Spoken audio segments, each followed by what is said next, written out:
This morning, Governor Greg Abbott is threatening to remove House Democrats from their seats. This comes after a large majority of House Democrats left the state to try to postpone a vote on redrawing Texas's congressional districts.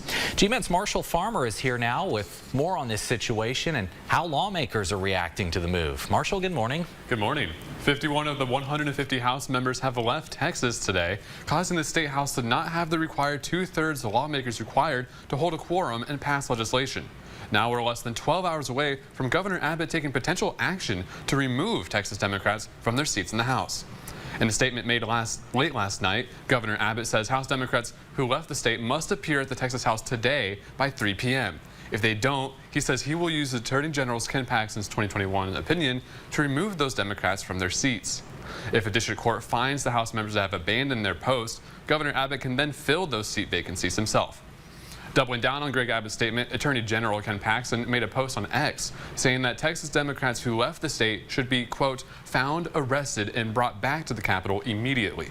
He also adds that the state should, quote, hunt down those who think they are above the law.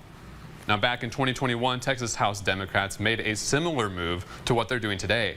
They left the state for 38 days to postpone a voting restrictions bill. After that incident, lawmakers now may be fined $500 per day if they're not present at a session. We'll continue to monitor how today's move will play out at the Texas Capitol. Lane, Deanna. All right, and that session expected to gavel in at 3 o'clock this afternoon. Marshall, thank you.